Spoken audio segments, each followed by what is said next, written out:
오늘 이사야서 59장 말씀이 참 중요합니다. 여호와의 손이 짧아서 구원하지 못하심도 아니고 귀가 둔하여 듣지 못함도 아니다. 오직 너의 죄악이 너희와 너의 하나님 사이를 갈라놓았고 너의 죄가 하나님의 얼굴을 가리어서 너희에게 듣지 않으시게 합니다. 참 이 본문을 보면 하나님과 우리 사이에 가려버리는 것들이 있다. 그걸 죄악이라고 표현하죠. 근데 여러분 한번 곰곰이 생각해 보세요. 인생 살면서 나는 하나님 앞에서 완벽하게 살지 못합니다. 그 누구도 하나님 앞에서 완벽하게 사는 사람은 없어요. 예수 그리스도 빼놓고는. 사도 바울도 얼마나 많은 실수를 했습니까? 사도들이 그렇게 실족을 하고 실수들을 하는데 저라고 해도 그렇다고 해서 여러분 이게 핑계가 되는 건 아닙니다. 근데 그러면 하나님과 내 사이에 가려진 죄악을 해결하는 분이 계세요. 그걸 이제 우리 구약에서는 고엘이다. 우리 욥기에 보면 나를 변론해 주시는 분, 고엘이라고 하는 말로 표현합니다. 곳곳에 보면은 메시아가 오셔서 하나님과 내 사이에 가려진 부분들을 해결해 줄 때 비로소 여호와의 손이 짧아서 구원하지 못하는 것도 아니고 귀가 드나에 듣지 못하는 것도 아니다. 나에게 여호와의 손이 나타나고 구원의 손길이 나타나고 그리고 하나님께서 나의 간구를 들어주신다. 이런 상당히 중요한 내용이에요. 그러니까 여기서 오늘 그 이사야서에서 중요한 건 뭐냐 하면 그들은 평강의 길을 알지 못한다.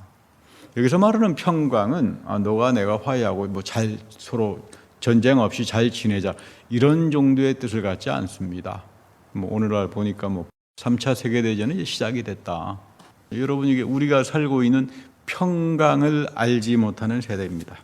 왜 평강이 없을까? 하나님이 다스리지 않기 때문에 인간의 죄악 때문에 하나님이 떠나버리니까 귀를 기울이지 않으시니까 여호와의 구원의 손길이 들어오지 않으니까 그러니까 결국은 정의로움이 없고 여기서 뭐가 나타나냐면 구분길 너희들이 스스로 구부러진 길을 만든다 이 말이에요. 참 놀라운 이야기입니다. 우리가 무슨 잘못했습니까? 다 남에게 변명, 핑계, 구분길이죠.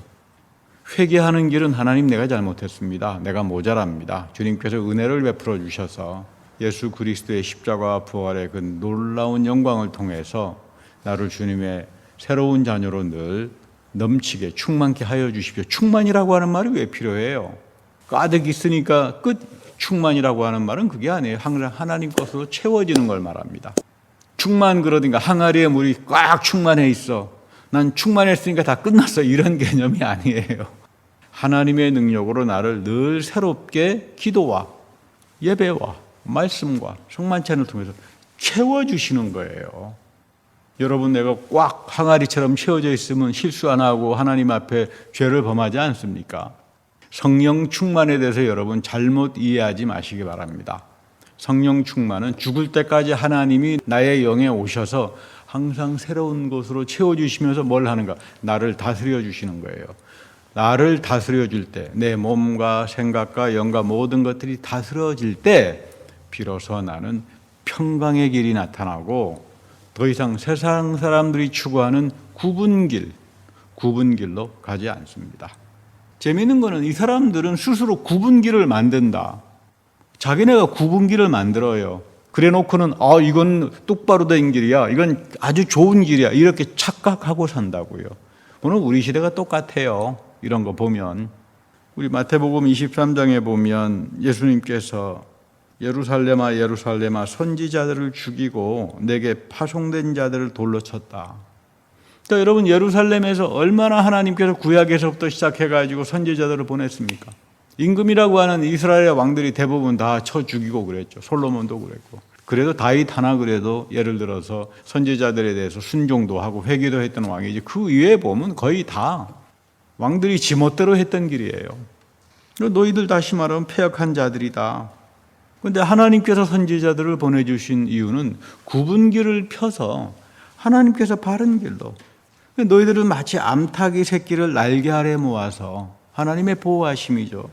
내 자녀를 모으려고 몇 번이나 했는데 너희들은 원하지 않았다. 그래서 결과가 뭡니까? 보라 너희 집이 황폐해서 버려진 바가 될 거다. 그게 무서운 심판이에요. 여러분 제가 여러 차례 말씀드립니다만 여러분들은 성화의 징표를 가지고 사는 사람들이기 때문에 하나님 말씀을 사모하는 사람들이고 봉헌이나 헌금 생활이나 이런 것들을 다 이 성화의 징표로 소중하게 여기는 분들이기 때문에 제가 말씀드립니다만은 성경은 과거 게 아무것도 없어요. 하나님이 살아계신 분이니까 성경은 너희들 왜 성경 읽니? 여호와 하나님이 과거에 이렇게 역사하셨어. 그러니까 오늘도 똑같이 역사해. 그거예요. 뭐 성경 말씀 옛날 이야기니까 문화적으로 다 틀리니까 그거 진짜 어리석은 사람이에요. 우리가 성경을 읽어야 되는 이유는 하나님께서 성경에서 역사하시고 계시던 모든 것들이 오늘 우리의 삶 속에서도 그대로 이어진다. 그러니까 현재화가 된다 이 말이다. 현재화가. 더 이상 과거, 지난 거, 그 당시 살았던 삶의 문화는 과거일런지는 모르지만 사람이 사는 게 과거나 지금이나 달라진 게 뭐가 있습니까? 과거의 사람들은 욕심 안 부리고 살았습니까? 과거의 사람들 온갖 못된 짓 다 했잖아요. 오늘하고 똑같잖아요. 사람은 변하지 않아요. 중세 시대에 살든 고조선 시대에 살든 어느 시대에 살든 간에 인간의 죄악성과 탐욕이라고 하는 거, 욕심, 우상숭배라고 하는 건 변하지 않습니다. 하나님께서 정신 똑바로 차려라. 내가 말씀에서 역사했던 이 하나님이 근데 이거를 빗나가서 끊임없이 구부러진 길을 만들어요. 굽은 길을 만들어지는 사람에 대해서 예수님이 오늘 놀라운 심판의 말씀을 해요. 너의 집이 황폐해서 버려진 바가 된다. 이거 놀라운 심판의 말씀이죠. 이거 여러분 우리가 명심하고 살아야 됩니다. 예루살렘 특별히 하나님께서는 예루살렘을 사랑했습니다. 물론 광야의 교회를 사랑했지만 두 번째는 예루살렘을 사랑했던 이유는 예배를 사랑했어요. 우상 숭배하지 말고 예루살렘에서 예배라. 하나가 되어서. 근데 자꾸 예배를 드려서 하나님과 귀한 영적 교제를 가지라고 해야 되니 전부 다 우상 숭배로 빠져버리고 구부러진 길로 빠져버리고 그래놓고는 이교우들의 생각들을 세속화를 시키고 오늘날 똑같잖아요. 교회 안에 거룩함과 경건이 떠나버려요. 예배 속에서 그런 진지한 신령과 진정으로 드리는 그 예배하는 사람들이 다 사라져버려요. 그때 예수님께서 뭐라고 합니까? 너의 집이 황폐하여 버려진 바가 될 거다. 여기서 여러분 중요한 게 이겁니다. 교회가 예루살렘 성전이 버려져서 황폐해질 거다라는 거예요. 너의 집이. 너 그렇게 인생을 하면 너 개인의 인생이 버려지고 황폐해진다. 닫혀져 버린다. 이거 괜히 무서운 이야기예요. 아니 왜 하필이면 너의 집이 황폐해서 버려진 바가 됐다고 그럴까? 교회가 잘못했으면 교회가 심판을 받아야 되는 거 아닙니까? 그건 하나님께서 심판하겠죠. 목사가 잘못되면 하나님께서 심판하겠죠. 근데 너의 집이 황폐해서 버려져 버린다. 어떤 분이 저보고 와서 마지막 때 되어질 일 그래가지고 빡빡하게 이거 목사님 공부하셔야 된다고 열심히 읽었는데 하나도 이해를 못 하겠어요. 짜직비식으로 갖다 붙여가지고 그래서 제가 물었습니다. 아니 당신은 지금 세상 마지막 종말 때 일어날 일에 대해서 뭘 아세요? 그랬더니 나오는 게 있죠. 성전에 적그리스도와 장악하고 아마겟돈 전쟁이 벌어지고 바로 이제 에스겔의 3차 성전 지어지니까 거기에다가 그런 말 없습니다. 당신은 구약에서 예언자들이 어떻게 메시아가 오신다는 걸 아느냐 그랬더니 몰라요. 이스라엘 백성하고 똑같아요. 왕년에. 다시 말하면 이스라엘 백성들이 미혹을 당했어요. 메시아가 오면 시나리오가 있습니다. 세계를 제패해가지고 몽땅 로마 외세들을 처치해서 이 땅에 천연왕국을 세울 거예요. 그리고 난 다음에 마지막 하나님의 심판이 있어. 그러니까 이 틀에다가 전부 다 모든 걸 꼽아놨기 때문에 예수님이 메시아로 오니까 버려버리는 겁니다. 이분도 똑같아요. 심파적으로 그 이야기를 반복하는. 그러면 당신 이사야서 53장에 나오는 고난받는 종이 예수님이라고 하는 걸 어떻게 해야 하느냐? 그런 것도 있었습니까? 여러분 참 희한하죠. 자기가 구부러진 길을 가니까 오늘날 시한부 종말론자들은 이사야서 53장에 나오는 고난받는 종. 지금 예수님은 고난받는 종으로 오시잖아요. 그리고 예수님이 부활하신 다음에 천연왕국을 세웠습니까? 안 세워요. 맨 마지막에 광야의 교회에 속한 사람들, 이 사람을 가리켜서 우리가 14만 4천이라고 합니다. 이 사람들에게 은혜를 주시면서 너의 집이 황폐해서 버려진 바 되는 적그리스도와 장악한 성전이 아니라 광야의 교회 속에서 하나님이 소중하게 여기는 의로운 자 한 사람 한 사람을 복되게 한다. 지금 예수님께서 그 말씀을 하시는 거예요. 사람들이 구부러지기를 만들면 참 이상해져요. 아무리 뭐 대학을 나오고 대학 교수라고 하면 뭐합니까? 좋은 대학에서 박사를 하면 뭐합니까? 이단에 홀리는 사람들 보면 대학 교수들 많아요. 구부러진 길로 가니까 영혼이 다 사냥질을 당해버리는 거죠. 그거 얼마나 어리석어요.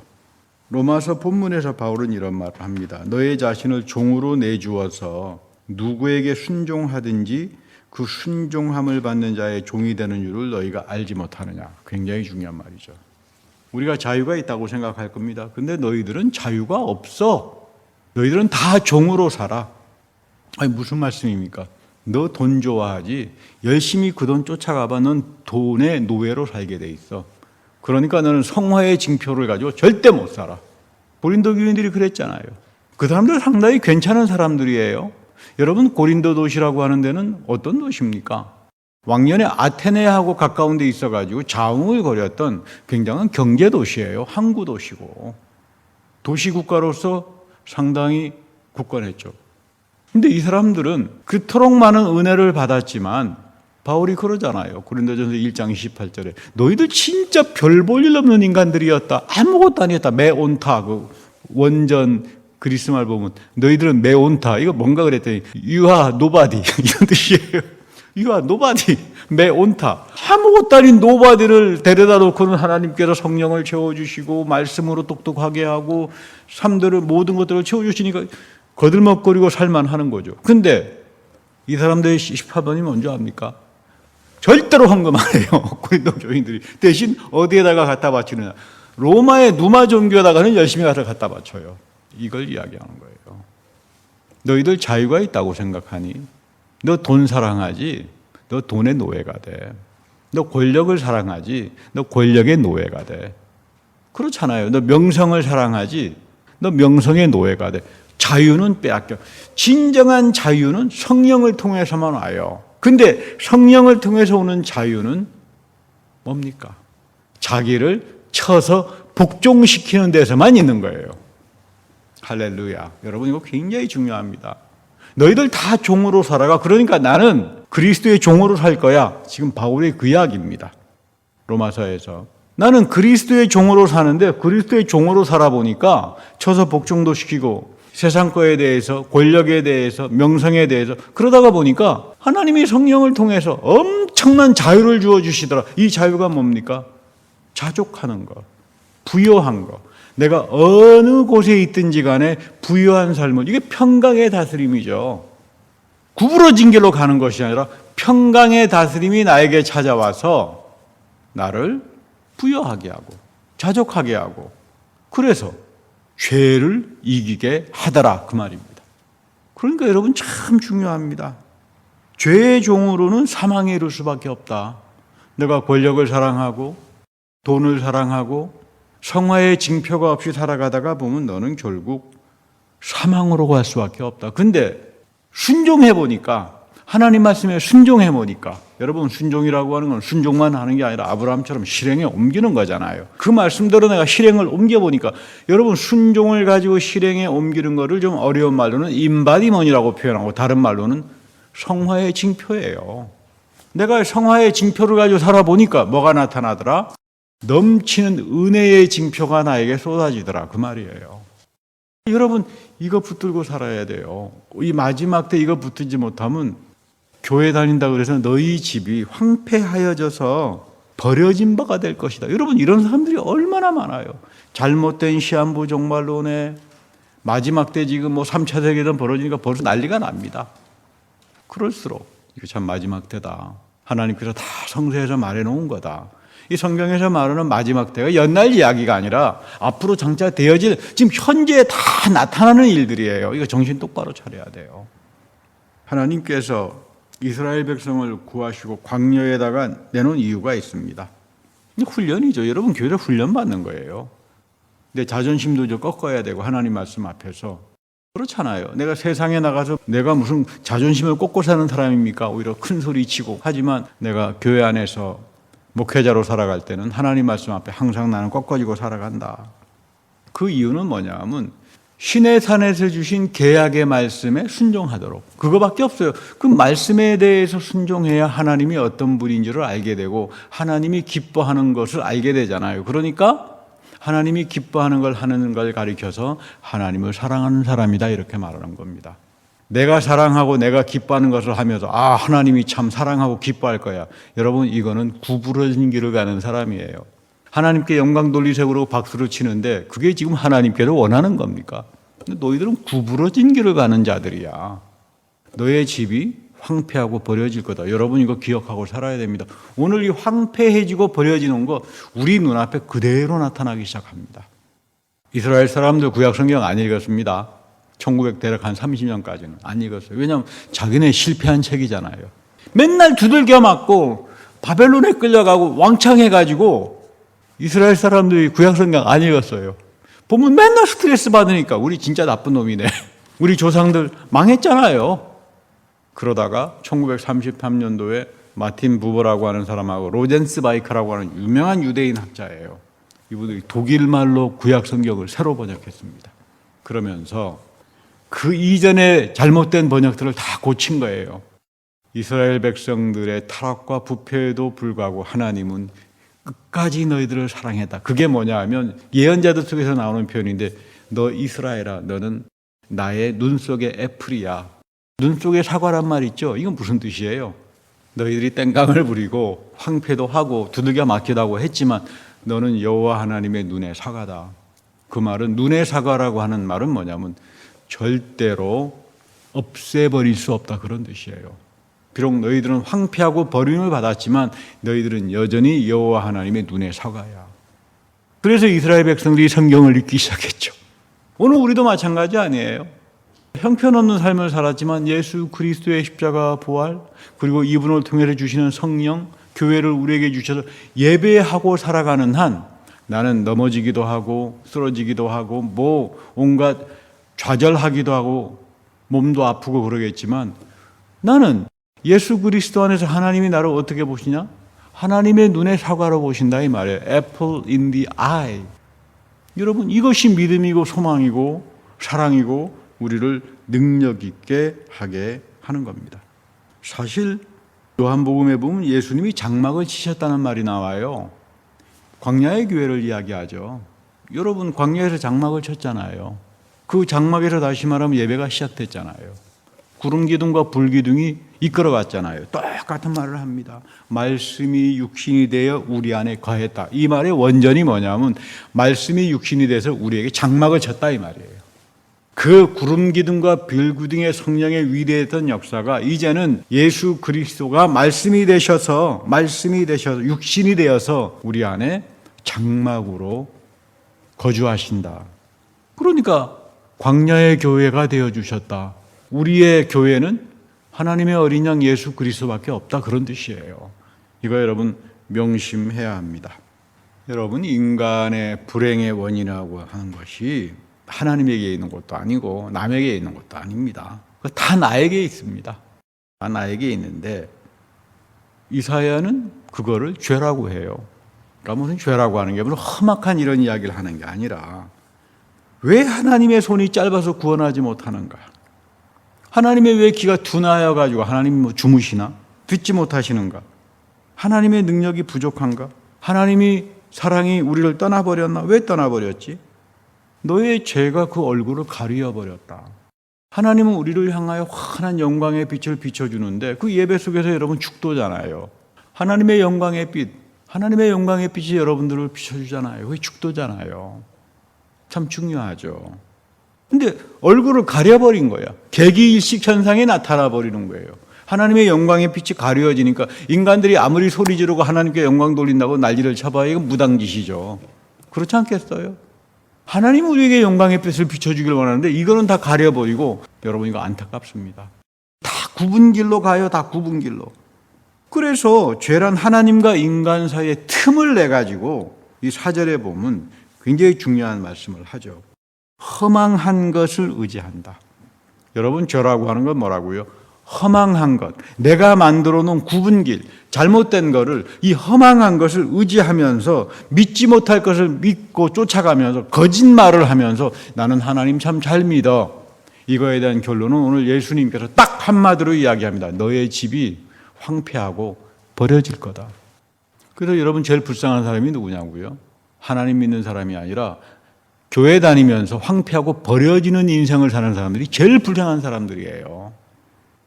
이건 뭐 교회 가면 다 구원 받는데 뭐 구원이야 아무나 다 받는 건데 뭐 구원은 받는 건 너무너무 쉽잖아. 뭐 이렇게 이야기하는 이상한 목사들도 많습니다만은 여러분 믿지 마세요.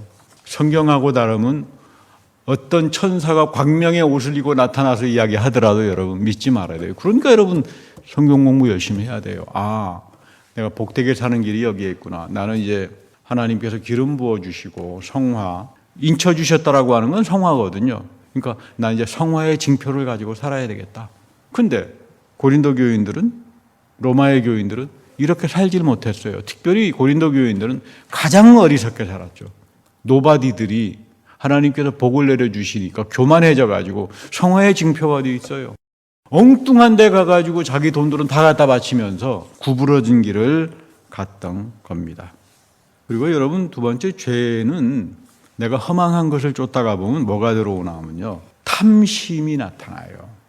탐심이 나타납니다. 여러분 아담과 하와가 선악과를 따먹기 전에 벌써 탐심이 들어오잖아요. 허망한 뱀의 소리를 들었으니까 그 다음 뭐가 나타납니까? 탐심이 들어오잖아요. 여러분 권력의 종이 되고 돈도 마찬가지고 명예도 마찬가지입니다.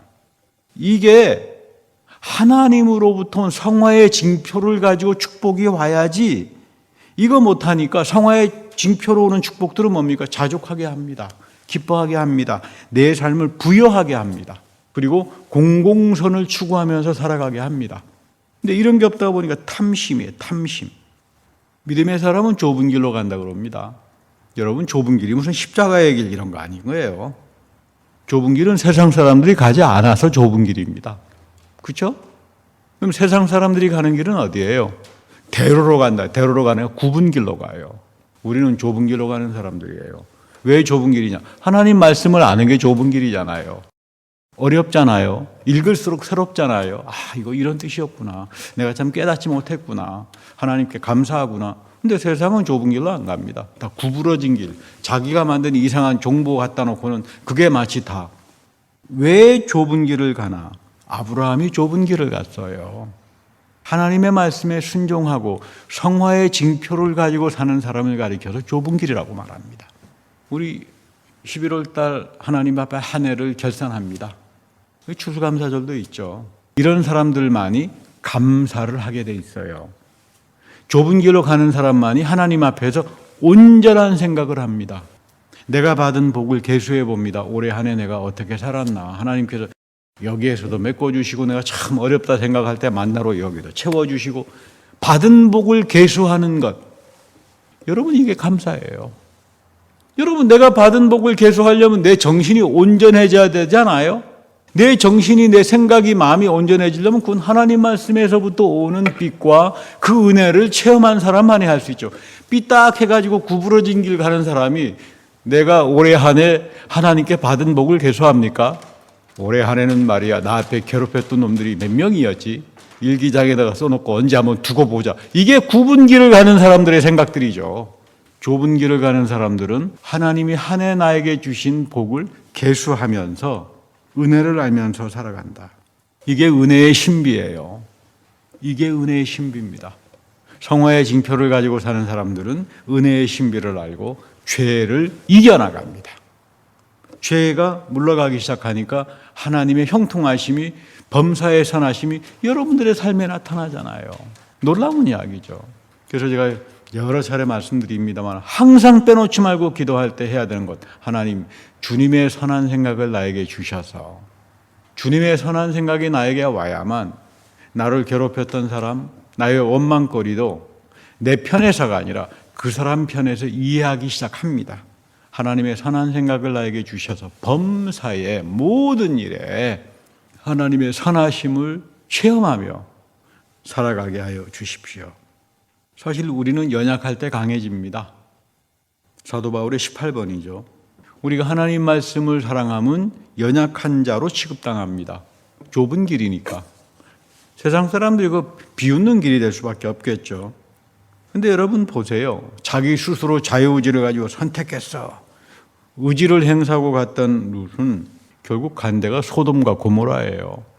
너의 집이 황폐하고 버려질 거야. 근데 아브라함은 양보하고 연약했습니다. 약했습니다. 세상 사람들이 볼 때 삼순이나 되는 사람이 저게 뭐야? 말도 않는, 얼마나 사람이 어리석었으면 자기 조카에게 먼저 이렇게 양보를 할 수 있어. 온갖 비아냥거리의 짓을 당하는 거 아니겠어요? 근데 하나님이 대신 선택하잖아요. 하나님이 대신 선택해요. 그 선택된 그 선택지에서 예루살렘이 오는 겁니다. 거기서 다윗이 나오는 거예요. 천대의 축복이라고 하는 게 그래서 아브라함의 선택, 하나님께서 아브라함을 선택해 주고 다윗까지, 이게 천대예요. 이게 예수 그리스도 안에서 우리에게 주어진 은혜다, 그런 이야기입니다. 여러분 명심해야 합니다. 우리가 한 해를 마감하면서 11월 달만큼은 어떤 일이 있어도 불평보다는 이 한 해 하나님으로부터 받았던 복을 계수하고 내 생을 지켜주신, 그래서 하나님의 평강이 나의 죄악을 이기고 나를 새롭게 하는 충만해지는 인생으로 복된 한 해를 결산하는 아름다운 해가 되기를 축복합니다. 기도하겠습니다. 하나님, 평강이 우리의 죄를 이깁니다. 많은 세상의 사람들이 구부러진 길들을 가고 심지어 교회조차도 구부러진 길들을 가는데 주가 불러주신 이 교회 속에서 하나님의 좁은 길로, 하나님 말씀 속에 담겨져 있는 하나님의 살아계신 그 말씀을 아브라함처럼 실행에 옮기고 성화의 징표를 가지고 살아갈 때에 주님의 은혜가 넘치게 하옵소서. 우리 구주 예수 그리스도의 이름으로 감사하며 우리 구주 예수 그리스도의 이름으로 축복하며 기도합니다. 아멘.